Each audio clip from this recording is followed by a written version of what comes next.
রাষ্ট্রের কাছে বাবা বিচার দিতে চাই না, কেননা 2 দিন পরে ভাইরাল টপিক নিয়ে আর কেউ কথা বলার মানুষ থাকবে না। রাষ্ট্রের কাছে কি আশা করবে? আবার স্বরাষ্ট্রমন্ত্রী বলে সংবিধানে আইন বারবার পরিবর্তন করা এটা আমাদের দ্বারা সম্ভব নয়, এগুলো আমরা করতে পারবো না, এটা সংবিধানের ভিতরে নাই। বলে এটা যদি আপনার মেয়ের সাথে হতো আপনি কিভাবে সহ্য করতেন? এটা যদি আপনার বোনের সাথে হতো আপনি কিভাবে সহ্য করতেন? ভাই, ধর্ষক যে তার বিষয়ে যদি সত্যায়ন করা হয়, সত্য এটা করছে সে, তাহলে তাকে প্রকাশ্যে দৃষ্টান্তমূলক শাস্তি দিতে হবে। এটা বিধান আল্লাহ।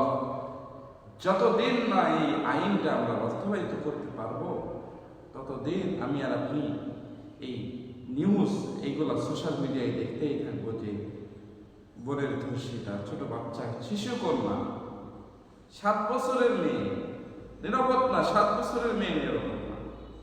একটু ভাবেন, একটু বিষয়টা খেয়াল রাখেন। দেখেন, 7 বছরের মেয়ে যেখানে নিরাপদ না, সেখানে বাকি আমাদের যে বোন, যুবতী বোনেরা, যে বোনেরা, তারা কিভাবে নিরাপদ থাকবে?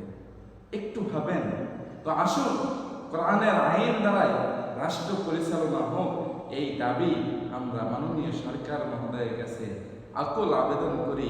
এবং রামিসা 7 বছরের কন্যাকে ধর্ষণ করে যে গলা কেটে বাথরুমের ভিতরে তার মাথাটা রেখে দিয়েছে, তাকে দৃষ্টান্তমূলক একটা শাস্তির জন্য রাষ্ট্রের কাছ থেকে আমরা আশা করি। এতটুকুই দাবি আমাদের মাননীয় প্রধানমন্ত্রীর কাছে।